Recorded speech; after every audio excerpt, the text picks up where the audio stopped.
जय माता दी। नए साल में नए त्योहार शुरू हो गए हैं। जैसे जनवरी 2025 में सबसे प्रथम जो त्योहार है वो लोहड़ी का आता है। एक ऐसा त्योहार जो पंजाब में तो बहुत प्रसिद्ध है और वैसे भी इसकी मान्यता बहुत है इस त्योहार की।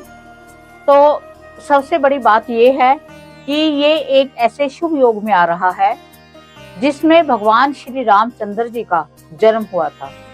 इसलिए 13 जनवरी को विशेष रूप से इसमें जो पूजा पाठ की जाएगी उसका विशेष महत्व है। किसी भी की कोई भी समस्या है या हम वैसे भी हमारा नया साल है, हमारे लिए शुभ उसका फल हो, तो हम कुछ नए जो है उपाय वगैरह करते हैं या हम कोई पूजा पाठ ऐसे करते हैं कि भगवान की असीम कृपा हमको मिलती रहे। तो आज का हमारा जो वीडियो का विषय है वो है लोहड़ी का त्योहार जो 13 जनवरी 2025 को मनाया जाने वाला है।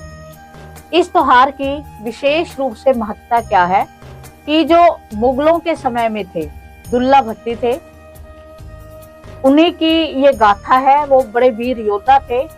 उस समय का आपको पता ही है कि मुगलों के समय में जो लड़कियों पर था, औरतों पर था, ऐसा था कि उनका कोई अपना भी, यानी कि अगर कोई शादी करता था वो भी छुपके करता था। मतलब लड़कियों को सेफ नहीं माना जाता था। तो उसमें जो दुल्ला भट्टी थे वो गरीब लड़कियों की शादी करवानी उनके लिए विशेष मतलब उनका योगदान रहा है। तो जब कहते हैं कि लोहड़ी मांगने जाते हैं तो बच्चे इसी का एक गीत गाते हैं कि दुल्ला भट्टी वाला हो, सुंदर मुंदरिये तेरा कौन बेचारा हो, दुल्ला भट्टी वाला हो। तो उस समय जो सुंदर मुंदरी थी, ये दो गरीब कन्याएं थी जिनकी शादी करना असंभव हो गया था क्योंकि डाकुओं का उस समय बहुत डर था। और इनको मुगल के समय में जो दुल्ला भट्टी वाला था, इसको ऐसे ही कहा जाता था, ये कोई लुटेरा है या डाकू है। ये लूटपाट करते जरूर थे पर वो गरीबों की सहायता के लिए, गरीबों की मदद के लिए वो धन चुराते थे और वो गरीब लड़कियों की शादी में लगा देते थे। तो आज भी अगर उन्होंने दान पुण्य किया तो आज भी उनका नाम चल रहा है। मुगलों के समय की बात है और आज भी वो प्रसिद्ध है और आने वाले समय में भी उनका नाम ऐसे ही चलता रहेगा। तो कहने का भाव, ऐसा कौन सा योग है इस लोहड़ी पर कि इसको इतना विशेष माना जाता है। तो पुनर्वसु संयोग बन रहा है नक्षत्र का। तो इसमें भगवान श्री राम का जन्म हुआ था, इसलिए इस जो योग को बहुत महत्वपूर्ण माना जाता है। तो हमने कुछ ऐसी तरीके से पूजा करनी है, कुछ पाठ करना है जिससे हमारे घर में जो नेगेटिविटी है वो दूर हो, हमारे जो बिगड़े कार्य हैं वो बने, हमारे जो भी हम चाहते हैं वो हो, और उसके साथ साथ भगवान की हमें असीम कृपा मिले। देखो, जिस पर कृपा राम की होई, ता पर कृपा करे सब कोई, ये हम कहते हैं।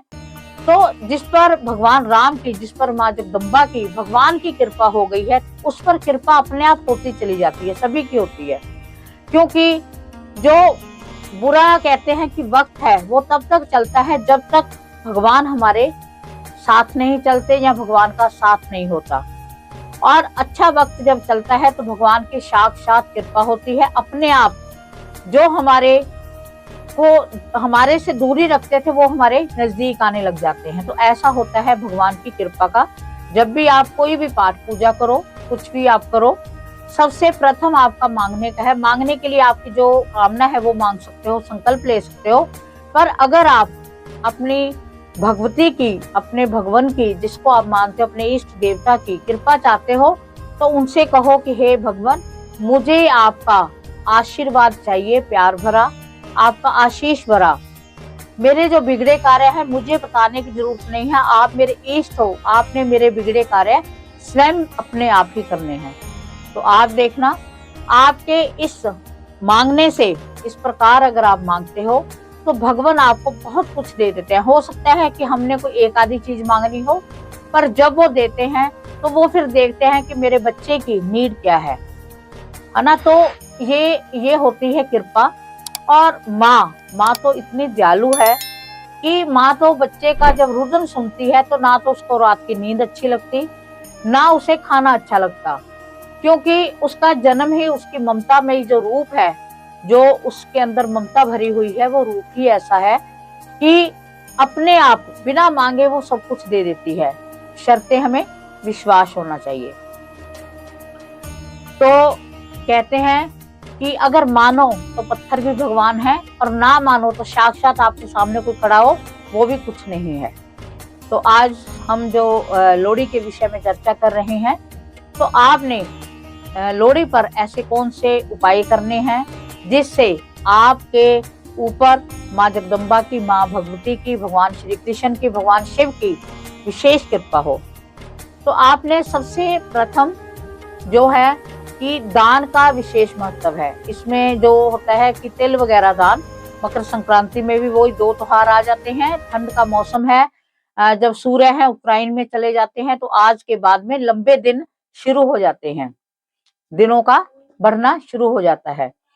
तो आपने सबसे प्रथम क्या करना है कि आपने एक जैसे गोला होता है, सूखा गोला, उसको हाफ ही मिल जाता है, उसमें एक कपूर की टिक्की रखकर उसको आपने जलाकर उससे आपने लोहड़ी जगानी है। अब हो जाता है कि कई क्षेत्र ऐसे हैं कि जहां पर लोहड़ी नहीं मनाई जाती, क्योंकि मैंने बताया कि पंजाब में इसका बहुत विशेष महत्व होता है। अगर आपके घरों में लोहड़ी नहीं मनाई जाती, तो आपको, जैसे मैंने बताया कि एक जो गोला है, आधा गोला होता है, उसके बीच में आपने कपूर रख लिया, थोड़ी सी कंडे की आप रख लें, या थोड़ी मोटी जैसे लकड़ी होती है, जैसे हम हवन करते हैं, ऐसे आप अपने घर में थोड़े से रूप में जला सकते हो। और उसके ऊपर आपने फिर जैसे तिल हुए, गुड़ हुए, गुड़ का आपने भोग लगाना है, तिल का भोग लगाकर और उससे आपने अग्नि प्रज्वलित कर लेनी है। और इसी दिन आपने पश्चिमी, आपकी जो भी आपकी वेस्ट दिशा है, जो उसमें आपने काला कपड़ा रखकर उस पर भगवती की आपने प्रतिमा प्रतिमा रखनी है, स्वरूप रखना है, जो भी आप रखना चाहते हो, और उनको आपने भोग लगाना है। जो भी आप गच्चक, रेवड़ी, मूंगफली जो भी आप लाए हो, उसका आपने भोग लगाना है। सिंदूर का आपने तिलक लगाना है, और उसमें आपने गुड़ अवश्य रखना है, और भोग लगाकर और वहां पर आपने सरसों के तेल का एक दीपक जगाना है, और माँ जगदम्बा से प्रार्थना करनी है कि हे जगजननी, हे भगवती, आप हम पर विशेष कृपा करें। आज के शुभ अवसर पर हम आपको प्रणाम करते हैं, आपका हम आशीर्वाद पाना चाहते हैं, हे जगदम्बा आप हमें आशीर्वाद दें। तो आपने उधर करके उधर आपने लोहड़ी की अग्नि को जला लिया है। उसके बाद में आपने जो आपने, मैंने आपको बताया कि रेवड़ी, गच्चक, मूंगफली जो भी है उसका आपने अर्पित करना है ना, उसमें लोहड़ी में अर्पित करते हुए, और आपने एक मंत्र बोलना है। वो मंत्र है ओम सती शांभवी शिव प्रिय स्वाहा। इस मंत्र को आपने कम से कम 108 बार बोलना है, अगर नहीं तो कम से कम 31 बार तो आपने बोलना ही बोलना है। और आपने 11 परिक्रमा लोहड़ी की करनी है, जो आपने अग्नि जलाई है। आप देखना, आप पर माँ जगदम्बा की बहुत विशेष कृपा होगी। इसमें दान, स्नान सब चीजों का बड़ा महत्व होता है। तिल का विशेष रूप से दान होता है। आप ब्लैक तिल लेकर आपने सभी घर के सदस्यों ने काले तिल आपने लोहड़ी में डालते जाना है, और आपने क्या कहना है कि दरिद्र हमारा जाए और लक्ष्मी हमारे घर में विराजमान हो। कम से कम 7 बार आपने ऐसे डालना है। दरिद्र जा, आपने क्या कहना है, दरिद्र जा लक्ष्मिया, दरिद्र जा लक्ष्मिया, ऐसे कम से कम आपने 7 बार डालना है। और आप देखना कि आपका जो दरिद्र है वो दूर हो जाता है। सर्दी के मौसम में वैसे ही होता है कि हम थोड़ा सा कंबल रजाई ले लें तो हमें वाकई ही नींद आने लग जाती है, दरिद्र वाकई ही ज्यादा आ जाता है। और गर्मियों में हम कभी इतने रिलैक्स होकर नहीं सो पाते। तो ये मौसम ही ऐसा होता है, इसलिए हमने दरिद्र को दूर करना है और लक्ष्मी का हमने आगमन करना है। इस लोहड़ी पर एक विशेष उपाय कि आपने लाल कपड़े में कुछ गेहूं सवाया की मात्रा में हो, चाहे वो 250 ग्राम हो, चाहे वो 400 ग्राम हो, चाहे वो 500 ग्राम हो, चाहे वो 1.25 किलो हो, चाहे इससे ज्यादा हो, लाल कपड़े में बांधकर आपने मंदिर में पंडित को वो इसी दिन 13 तारीख को देकर आने हैं। और जितना हो सके आपने दान पुण्य तो करना ही करना है। आप इन जो छोटे छोटे आपको उपाय बताए हैं, इन उपायों को आप करके देखो, आप पर देखना कि वाकई ही भगवान की कृपा होगी, भगवान वासुदेव की कृपा होगी, आपका जो दरिद्र है वो दूर हो जाएगा। जो मकर संक्रांति की वीडियो है वो आपको बहुत जल्दी मिल जाएगी। इसके बाद ही वो वीडियो आने वाली है, अपलोड होने वाली है। तो उसको देख कर के आपने मकर संक्रांति पर क्या करना है, किस तरीके से आपका जो है दुख या कष्ट है, जो आने वाला साल है, आने वाला ही है, साल का प्रथम त्योहार है। तो जो हमारा 2025 है, अभी इसके 11.5 से भी ज्यादा महीने पड़े हैं। तो आपके लिए ये साल 2025 अति शुभ हो, अति शुभ आपके लिए शुभता लेके आए, भगवान की कृपा लेकर आए। तो आपने इन्हें जो मैंने उपाय बताए हैं, प्लीज आप उनको करके देखें। जो आपको अच्छा लगता है वो उपाय करो। तो आप पर कहते हैं कि माँ जगदम्बा पर जब भी आप कोई भी पाठ पूजा कर लो, तो आपका जो मंदिर है, आप जहां पर, चाहे आपका मंदिर छोटा है चाहे आपका मंदिर बड़ा है, कोई भी पूजा पाठ करो, कोई भी उपाय करो, आकर माँ को थैंक्स बोलकर, उनसे प्रणाम करके आपने ये कहना है कि हे माँ जगदम्बा, हे भगवती, या आप जिसको भी मानते हो, हे वासुदेव, मैंने आपकी जो भी आपकी मर्जी से, आपकी इच्छा के बिना तो पत्ता भी नहीं हिलता, आपकी इच्छा से मैंने ये उपाय किया है या मैंने ये पूजा की है, इस पूजा को आपने ही सफल करना है।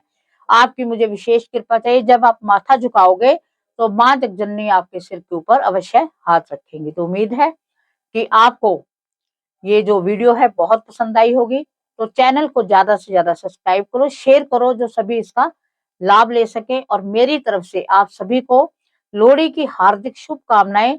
आपके लिए माँ जगदम्बा विशेष आपके लिए आशीर्वाद लेकर बैठी हूँ, आपको विशेष आशीर्वाद मिले। इसी के साथ जय माता दी।